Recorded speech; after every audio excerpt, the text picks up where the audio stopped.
Hey everybody, welcome back to more Let's Play Pokemon FireRed. Off screen, I did a lot of gambling and rematching trainers to get the money for gambling. And I'm going to recommend, use this machine. This one won me so much money, it wasn't even funny. And I also did like the item finder stuff off screen, which was nice. Or the item finder stuff to get the coins that were in the casino floor and stuff. So, now I have enough for my prize. So we're gonna get Scyther now. Yes, I want Scyther. Alright. And his name shall be... Gambling. Always gamble. Oh yeah, I forgot to empty out my party. Okay, well, we're gonna be down one Meowth now. Unfortunately. Actually, I think we're only gonna have one more Meowth left, right? Yep. Well, I guess I could put a... No, I can't put another Meowth in there, because, Doduo is gonna be... You know, Doduo's our flying bitch, so... Alright, so gambling. Let's get you in the party. We'll just put him. We'll keep Meowth because we're not gonna really be flying around any this episode. Because we are going for 2 team members in 1 episode, hopefully. I don't know if it'll happen, but we're hoping for it. And also, I don't know if I showed, I leveled up Chubulon off screen. And also, now I'm thinking about it. I have enough coins left over to get another prize, and here's what I think I'm gonna do. We exchange your coins for prizes. Which prizes? I think I would like a Miracle Seed, and we'll give that to Venusaur. Take his leftovers from him, and we'll give him the Miracle Seed. He's already got a way of HP recovery, but I thought it'd be nice.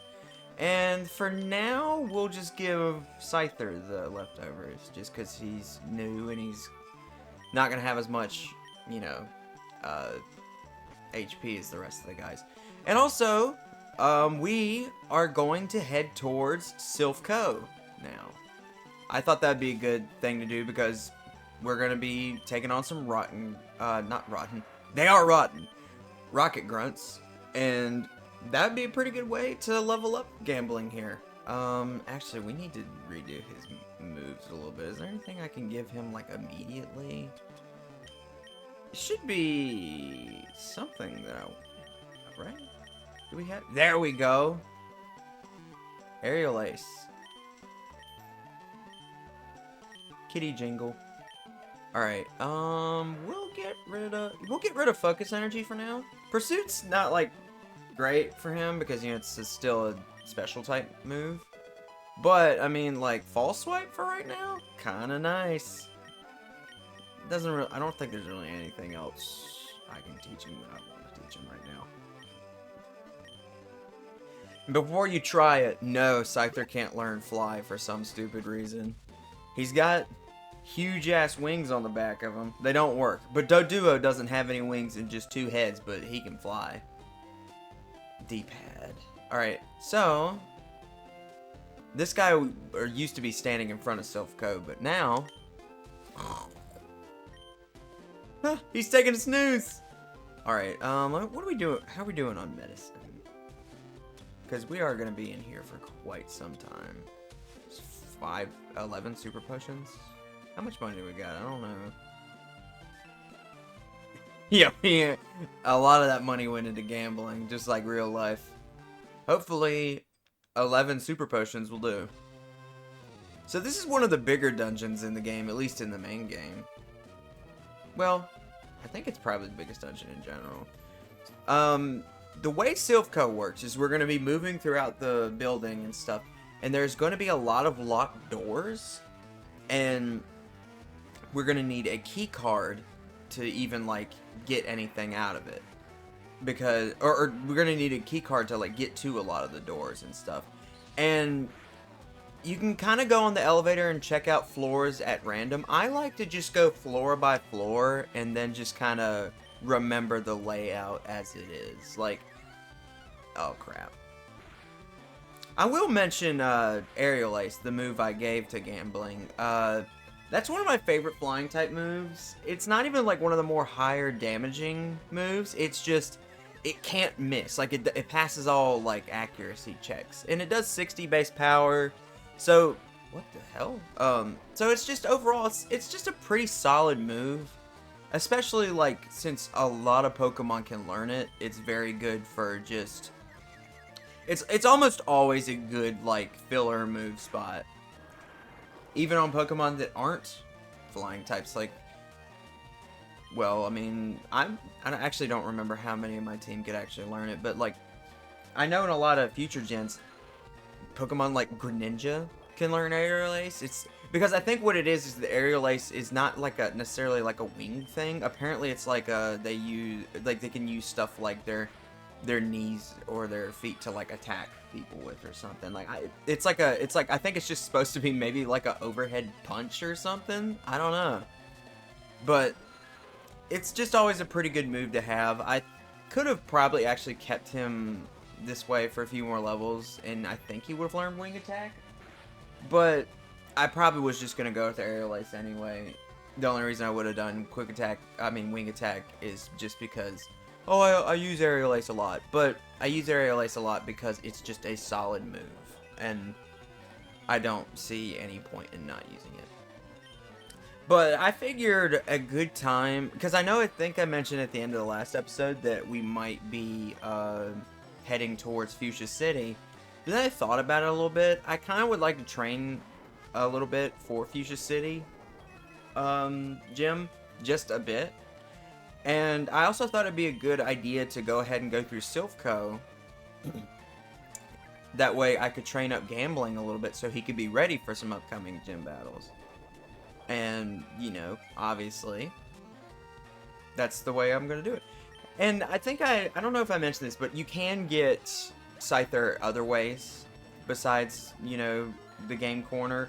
You can get them from the Safari Zone or Pinsir being the alternative. Oh, Wing Attack. You know, I will teach him Wing Attack just now. Just because if I run out of Aerial Aces in here, then, you know, that'll be nice. I don't really want him to have Agility. Just because, well, I don't want to. Like, I'm not going to use it. I always want to find, like, a good reason to use the move Agility. But I never can get, like, I can never come up with anything. Oh. It's off limits here. Go home.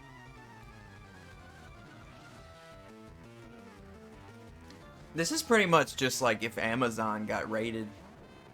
Scientist Jerry. Alright, we're gonna actually have to switch out Magnemite here. What is Chubbyon's moves? Because it's been a bit since I've played, so. Okay, yep, we'll go. I taught him some moves off screen. Like, I went back to Rock Tunnel, taught him Rock Slide from that move tutor. I just bought I just gave him the Brick Break TM. And you can always just buy more of those if, you know, you run out. That's what I like about Brick Break is it's just a solid move. It breaks stuff like Light Screen and Reflect, and it's a solid move all around, and you can't really go wrong with it. So it's pretty much always a good pick. So it's a little risky, but I am going to put Gambling back in front.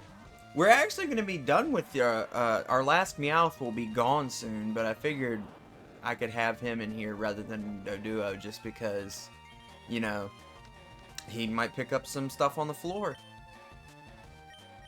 Let's go with Chubbilon, I guess. And another thing is once we do as we're going through Silph Co, we'll be able to get another team member, which I guess me even mentioning that, I feel like you kind of have a good idea of who it is if you've played this game enough. I figured it'd be good to go ahead and do this so I could get that final team member, and then we could just kind of already have the team assembled and ready to go. And it would also just make the upcoming gym a little bit easier for what I've got in mind for that team member. So, which, if we're taking on Koga next, the the poison type gym leader. My man will probably be able to, you know, lock enough of that shit down on his own, but I've got an idea for a backup plan, because Koga is actually we're pretty close to him level-wise, but he kind of is one of the harder gym leaders in this game, just because, like, he's got a strange level gap, which a few of the gym leaders do. He's definitely not the hardest gym leader in this game by any means at all. I will not say that, because I definitely know which one that I normally think of as being the hardest gym leader in this game. And we're not going to fight her for a bit. And with her, a lot of it is just like a level gap thing, but also she just has good Pokemon, so. But Koga, he doesn't even necessarily have the best Pokemon. It's more like he just... I don't know. I probably don't even need to use that on Snorlax, but... It's more like he's got a pretty high level gap and he spams Minimize. So that's an evasion boosting thing. It's annoying. So we could start jumping on these warp panels and stuff. But I think I kind of just like to take each floor as it goes. Just because I want to make sure I'm not missing anything. Silph Co is not a dungeon layout that I have memorized at all. Because it's like... I want to say it's like 11 floors or something like that, so it's just too much to memorize. So I always just try to do it in the most efficient way I can think of, and the most efficient way I can think of is just taking it one floor at a time. And I'm surprised we're still on the second floor, because normally I am blasting through this shit. But also, we are using a Pokemon that's not as high leveled as we did the last few dungeons we went through. But it was my idea to use gambling to get him to level up this way. And I gotta say, I kind of get the whole appeal behind gambling a little bit. I actually started having a lot of fun on the slot machines in this game.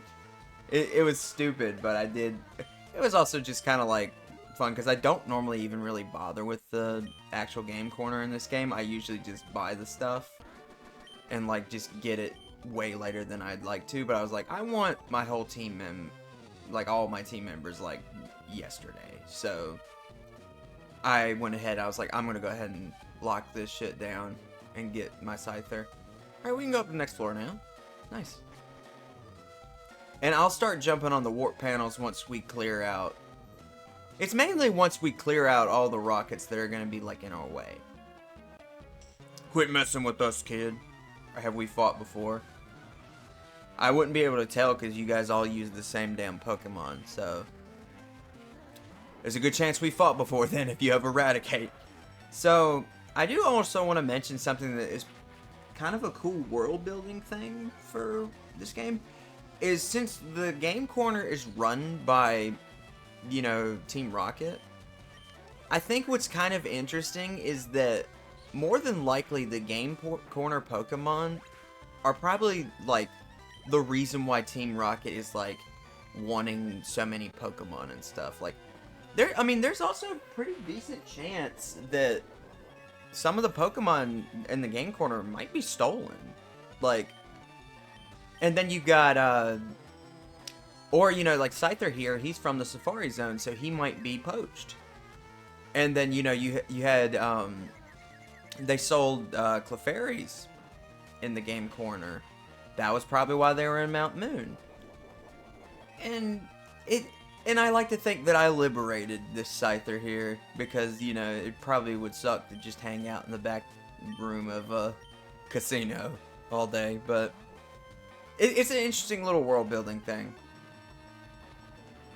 And I think what's really interesting about it is that, like, when you actually do sit back and think about it, Team Rocket are essentially like a Yakuza clan. Like, they just are dressed goofier. Because, like, they're essentially just running small businesses and, like, you know, through shell companies and stuff. And then they're just kind of like, they're probably like, you know, like crushing down on people's turf and stuff like that. But I don't know. It's always just fun to kind of speculate on stuff. Alright, see, this is why teaching him Wing Attack for now is good, because I am almost out of Aerial Aces. I might save them because they do slight more damage. I think the leftovers was the right call on gambling, just because I'm not trying to like use all of my super potions, even though I'm definitely gonna have to use one after this fight, because I don't want to have to like go all the way back down and then come all the way back up, which I know we're only like on the 3rd floor, but yeesh, that would be that'd be tedious. Normally I have more meds going into this place, but my money got soaked up on other stuff. I work for Silph Co. What am I to do? Quit. Like, go home. Don't die for a corporation, man. Like, at all. Go home. Like, there's no one blocking the door now that Team Rocket Grunt doesn't have any Pokemon. Like, don't die for Bezos. Like, go home. Intruder spotted! I mean, technically you're an intruder, man. What are you doing here? Cannons. Alright. Oh, crap. Yeah, he is gonna cut our attack. Oh, well. I think we'll be alright. Yeah, the only disadvantage here... Please don't poison me. I knew it. I know it's good odds, but, like, really? I'm pretty sure I've got a Pecha Berry, though. I better. Because if not, we're gonna have to walk around with that stupid screen shake that comes from being poisoned the whole time. There is a way to actually heal in Silph Co if you, like, when you kind of progress through the dungeon a little bit more. So I'm hoping I can at least get to that before I need to, like... But, like, I'm hoping I can get through to the point where I can get to the part of Silph Co where I can just heal up rather than have to run back down and grab medicine or go to the Pokemon Center. Because I thought I had some revives on me, but I either must have already used them or put them up in my item storage thingy.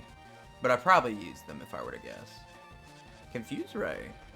I like the Confuse Ray animation too, just because the color scheme of the background is really pretty. Yeah, I think Leftovers is keeping me going right now. Come on. Oh, I'm confused. Dude, they want Gambling dead. I also thought about naming him Jackpot, but I thought Gambling was funnier. Because I feel like when I get a good excuse to put Scyther in the thumbnail, having a Scyther named Gambling I feel like would be pretty funny. Jackpot's probably more of a clever name and probably sounds better, but Gambling is just stupid. And as we've seen with my Raichu, I like stupid names for my Pokemon. Like, that could be something fun to talk about. Is if you comment down below, what's your favorite or like weirdest nickname you've given to like one of your Pokemon? Because that's one of my favorite things about team building, is coming up with either a clever name, like sometimes I'll like look into like mythology for like a cool name, because I remember I named a Feraligatr and Crystal, like the same one that the battery is dead that I was talking about a few episodes ago. I named him Sobek. Which I also, there's like that website PokemonRaider.com, whatever, where you can get ideas, and I think I took it from there. Because Sobek was like a water god or something like that. And if you've ever used a Feraligatr, it is a water god. It's so good. Feraligatr is one of my favorite Pokemon. And if we ever get around to Crystal, 100% that's the starter I'm using. I like Typhlosion before the allegations and stuff, but Feraligatr, he's just better. I'm sorry. Like, Typhlosion, yeah, cool, he learns Thunder Punch or whatever, and he is cool. Oh. Team Rocket is taking control of Silph Co. I can see that. I'm very perceptive, sir. I know I might be an 11-year-old boy, but I can tell when a place is being robbed. But yeah, comment down below. What's a funny nickname for your Pokemon? I think the funniest one I've ever done was I named a Crobat Showerhead. Like, I noticed it's like I either take my nicknames for my Pokemon really seriously, or I just come up with the stupidest thing possible, and then just go with it. Like, I remember when Brilliant Diamond, Shine, and Pearl came out, I was like determined. I'm like, I'm gonna use an Infernape. Like Torterra is my favorite starter from Sinnoh, but when Brilliant Diamond and Shining Pearl came out, I wanted to replicate the first time I played Pokemon Diamond. I picked Chimchar, and then, you know, I got Infernape. And then I ended up deleting that file, I think, because I wanted to use Piplup for some reason. And then when I did that, I didn't even end up beating the game with Empoleon, and then I started over with Torterra, and then Torterra became, like, my favorite of the three. And I've used Infernape and, like, beaten the games with him since then, and he's definitely my second favorite out of those two, and Empoleon's great. Honestly, all the Sinnoh starters, you can't pick a bad one, honestly. Like, they're all great. Torterra's just my favorite because he's kind of like to me, he's like a spiritual successor to Venusaur, so obviously I was all over that when I, like, finally used him. And his moves are really, like, you can teach him some really good stuff. Like, one of my favorite things to teach him is the move Curse. And if you teach him Curse, it's like his attack and defense goes up, but then his speed lowers. Well, Torterra's slow anyway, so he just gets powerful, and it's really good. But I noticed that, but right, when Brilliant Diamond and Shining Pearl came out, I was like, I'm gonna use Infernape in honor of that first time, my first attempt of playing Pokemon Diamond. And I got Chimchar or whatever, and until he was Infernape, I had named him, like, Toilet for, like, most of the game. And then when he evolved into Infernape, I named him Wukong, because I was like, Toilet, like, I was like, I think Infernape is cool enough to not name him something like Toilet. But in general, I do like naming my Pokemon goofy stuff, or something that's like a nickname that can roll off the tongue. A lot of times I seem to go with a theme, like, you know, either Greek gods or whatever, which isn't the most original, but, you know. But you know, I try to stick with a theme a lot of the time, but, oh, I have an antidote. Probably need to go ahead and use those rather than my berries, because, those antidotes are probably going to take up inventory space, and eventually we're going to replace them with, like, full heals and stuff. I think this guy you fight. What? There shouldn't be any children here. You let them in, didn't you? I can tell just by looking at you. Juggler Dalton? Do you work here? Alright. Kadabra. But my intention is to get through all of Silph Co in one episode, because it's a pretty time-consuming dungeon. I would hate to have it be up in, like, 2 episodes, just because it's gonna feel like filler. I'm gonna be honest with you. Like, it's gonna feel like filler. I should have saved my aerial ace. You can also teach, really? I don't want to use it again. You douche. Mr. Mime always looks like he's going for your, like he's like waving to you and distracting you, and like slowly going for your wallet in your pocket. Alright. Gambling's getting caught up pretty fast. What's good about the attack went up by 4? Very nice, Gambling. I actually need to look at your nature, but I don't have it pulled up off the top. Like, I don't have the note pulled up, so. Oh, wait. We study Pokeball technology on this floor. Well, not anymore, because you're currently being robbed. Scientist Bo. Now I'm thinking about it, I've been meaning to watch it. I still have not seen the move, the movie Bo is Afraid. Kitty, what are you doing? Hold on a second. She's like knocking over her bowl for like no reason. Why are you doing that? Why would you do that? Don't do that. That's food. Don't waste food. There are a lot of hungry kitties that would appreciate that food, and you're just throwing it around. And you're definitely not going hungry. But, One thing, like, I want to see that movie Bo's Afraid, because I've gotten to the point where I really like watching off-the-wall movies and stuff. Either off... Oh, Sleep Talk would have been good while I still had rest. I really like watching off-the-wall movies and, just odd stuff. Because, in general, I usually kind of gravitate towards, like, superhero stuff, just because... Okay, I used to. I don't really watch a lot of that anymore, unless it's just, like, reruns of movies, of old superhero movies that I like.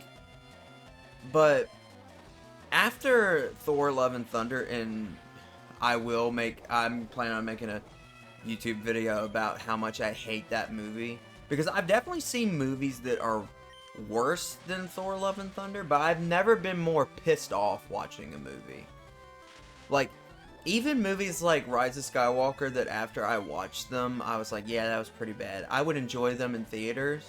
Most movies that I've seen in movie theaters, I wouldn't hate it. I'd enjoy it. And then maybe when I got home, and like maybe a day later, I'm like, yeah, that was kind of bad, but, you know, it wasn't the worst. Like, I remember my mom wanted to go watch the Illumination's The Grinch, and I didn't go to the movie theater a lot at that point, and I was like, really? I gotta watch this instead of Into the Spider-Verse in the next room?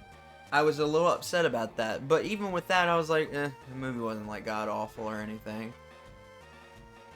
And I even watched Rise of Skywalker, a movie that I think is dog shit now. I enjoyed it in theaters because it was like a cool visual spectacle, and I was in denial.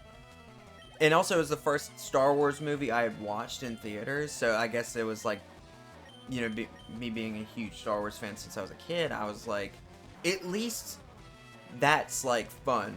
Like, there was like a novelty to it. And then I got home a few days later, I'm like, yeah, that was kind of awful. But at least at the time, I enjoyed it. Thor Love and Thunder is one of the few movies that I've actually despised while watching it in theaters. And I will tell you this much. And I'm sure I'll probably tell this story again when I eventually make the video on it.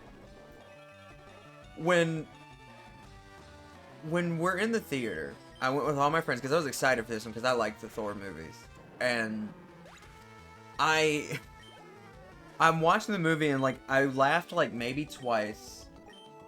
And I don't know if it was, like, I don't even know if I laughed at, like, the parts that were, like, supposed to be funny.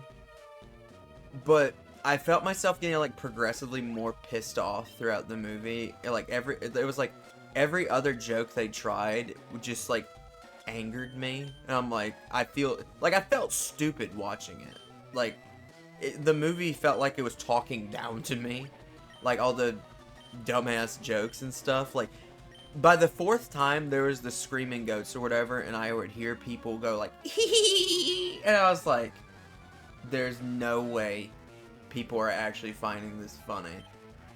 And it was just obnoxious. Like, that movie, I feel like that movie is meant for, like, stupid people. And I'm not saying if you like Thor Love and Thunder, you're stupid. I'm like, I'm never gonna take a movie suggestion from you because you're probably gonna, like, ooh, soundproof, pull up. But I'm probably never gonna take a suggestion for what movie to watch from you if you suggest Thor Love and Thunder to me, because I'm immediately gonna think you don't have taste. Like, and it was just, I've never been more pissed off in a movie theater. And I remember after the movie was over, like, all my friends or whatever, like, and they kind of, like, slowly started to be like, yeah, that was dog. One of my friends, he was kind of like, he's like, yeah, it wasn't great. Like, but then, like, a few days passed and he was like, that was bad. And this was right before I was about to go on a trip or whatever for, like, I can't remember if it was a week or two. But I was like, and I told them, I'm like, I'm going to tell you guys, before, or I'm like, I'm going to be gone for a week. By the time I get back, I'm sure you guys are going to think it was as stupid as I did. And sure enough, when I got back, I asked them, like, how I felt about it, and they were like, yeah, it was pretty bad. Ooh, Slash! Nice. I'm still going to keep False Swipe for now. Even though Pursuit probably would have been less useful, but Or probably would have been more useful, but I'm just kind of thinking I'm still catching Pokemon, so False Swipe can be kind of useful for now, because that will attack up till they have 1 HP left, and then, you know, which is pretty good if you want to whittle down on the enemy to catch them, but very situational. It's like not good for actual fights, but you know, it's good for if you want to catch a legendary Pokemon, but it's like it's a move that I never like keep on me. So, but yeah, basically, let me finish my story. Basically, at the end of that movie, you know, I hear all these Marvel heads, and this was like when I was like, I'm not really into these anymore. Like, that was like the moment where I'm like, these are gonna suck from now on, aren't they? And there's a few of them that were good. Like, I like No Way Home, even though it's like kind of bad. Like, oh, it's not bad, but like, it's kind of fan service. I'm like, me being a huge Spider-Man fan, I think it's kind of like pathetic that the best villain in the MCU Spider-Man movies was like some other Spider-Man's villain. And I'm like, that's kind of like sad, you know? But it was a good enough movie. Like, the MCU Spider-Man, it's alright. Like, I do think Tom Holland was a good pick. Like, it's just the story they got him in is just kind of, it's kind of like Ben Affleck. I thought Ben Affleck was like a great choice for Batman. It's just his movies, which granted the Ben Affleck movies where he's Batman are 10 times worse than like the MCU Spider-Man movies. The MCU Spider-Man movies, I'm like, they're okay for what they are, but like they're easily the worst Spider-Man movies. Like, I used to hate the Andrew Garfield ones, and I don't like how he is like a skater kid and he's wearing Thrasher shirts when I'm under the impression that Thrasher shirts are expensive. I could be wrong about that, and I don't care to look it up. And I'm like, Peter Parker's supposed to be poor, and I just thought the skater aesthetic was kind of lame for Peter Parker. Like, it, and granted, I know Peter's supposed to be kind of a loser, or not a loser, but like, you know, he's supposed to be kind of an outcast. But like, I feel like you can make other ways of him being an outcast. But I think what they were going for is like, I've heard people say that they were going for like a modern day outcast when like a lot of people kind of make fun of skater kids and stuff. And I'm like, I guess that makes sense. I just don't like the aesthetic. The only time Spider-Man should be skateboarding is if he's like an Easter egg in like a Tony Hawk Pro Skater 2 game or something. I don't know. It was not an aesthetic that I liked for him. But other than that, I ended up really liking those movies. Even the second one, like, okay, the Green Goblin in that movie sucks. Like, he was really bad. But, like, the rest of the movie, and like, Electro's a little silly, too. But the rest of the movie is good.